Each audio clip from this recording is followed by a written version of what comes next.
Një grup I përbërë nga guida të ardhshme turistike, por dhe profesor të tyre si dhe përfaqësues të shoqatës së guidave kombëtare turistike kanë vizituar Vlorën. Ata janë njohur nga afër me disa prej aseteve arkeologjike dhe vendeve më të vizituara në qytet, ku janë shpjeguar në detaje për secilin prej vendeve çfarë përfaqësojnë dhe cila është historia që trashëgojnë në breza.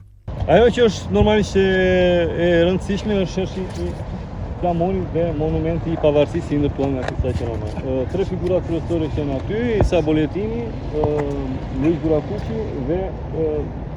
Ismail Bey Vlora. Ndërsa personazhi I lartë që ngre flamurin është personazh anonim, pra për të simbolizuar gjithë shqiptarët që kanë marrë pavarësinë atë ditë. Laguna është 59 km2 dhe normalisht është kryesisht e kripur. Në zonën që neve flasim, rrethitare të Shqipërisë, është laguna më e rëndësishme. Padyshim dhe ajo e Karavastas, por kjo konsiderohet më e madhe në sipërfaqe dhe fakti që dhe tradita e shkripzimit të ujit dhe nxjerrjes kripës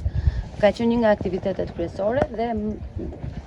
zhvillimet ekonomike më të rëndësishme që ka pasur Shqipëria. Na duhet një guid shumë e mirë, kështu e fillojnë biseda. Ardiola Alikaj, kryetare e shoqatës kombëtare të guidave turistike, thotë se si pjesë e turit të vizitave të guidave të ardhshme turistike është zgjedhur Vlora për shkak të atraksioneve të shumta që qyteti ka, si dhe vizitorëve të shumtë që përthith çdo muaj. Sipas Alikajt, qëllimi I kësaj vizite është që udhëheqësit turistik të njohin nga afër atraksionet turistike të qytetit, të cilat më pas do t'i prezantojnë tek turistët. Sot ndodhem në qytetin e Vlorës dhe është përzgjedhur jo më kot të jetë në pjesët e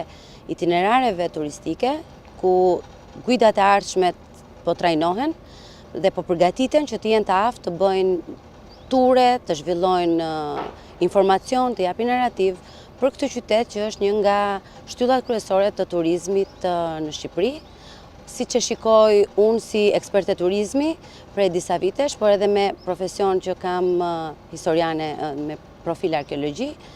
Vlora është nga ato qytete që ofron të gjitha në një paket shumë të konsoliduar, ofron detin, ofron malin, ka një gadishull të jashtëzakonshëm me pasuri dhe relief mbreslënës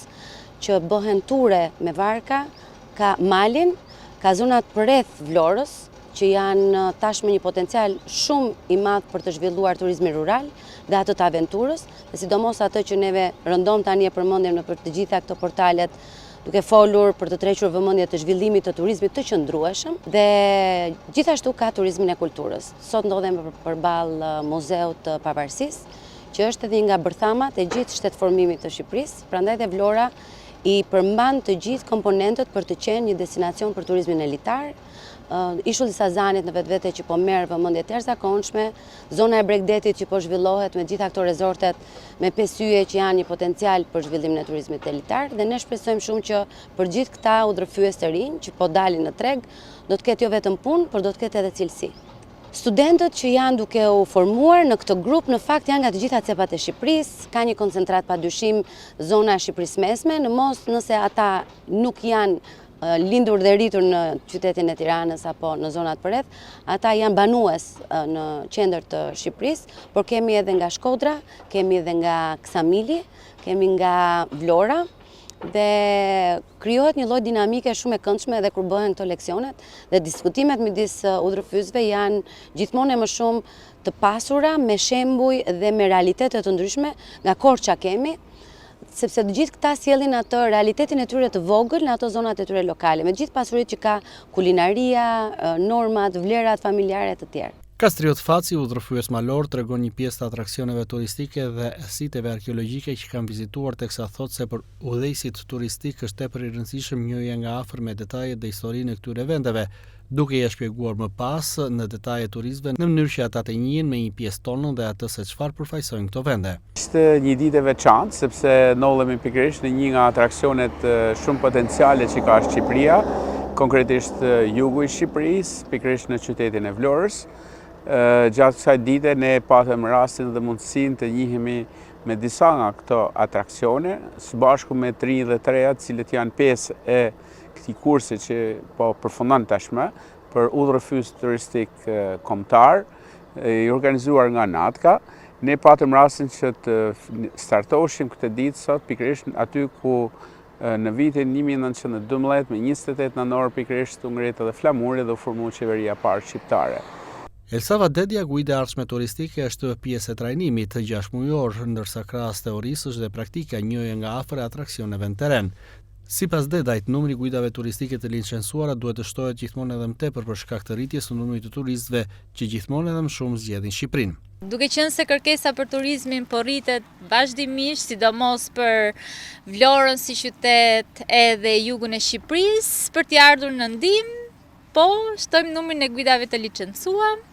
Sot sapo përmbyllëm me sukses edhe një praktik ose një rifreskrim në qytetin e Vlorës, vizituam shtëpinë e Flamurit, nga ku mund të themi që lindi dhe shteti jon shqiptar, por nuk mbaron vetëm këtu me Vlorën, sepse gjithë e dim që kohët e fundit po merr një fokus edhe një zhvillim jashtëzakonisht të shpejtë dhe të madh doja të thoja, duke qenë se kemi detin, kemi malin, edhe një kulinari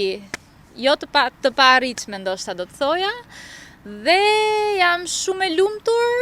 dhe jam shumë e hapur për bashkëpunime, për ta çuar zërin e Vlorës dhe Vlorën dhe gjithë Shqipërinë sa më lart jetë e mundur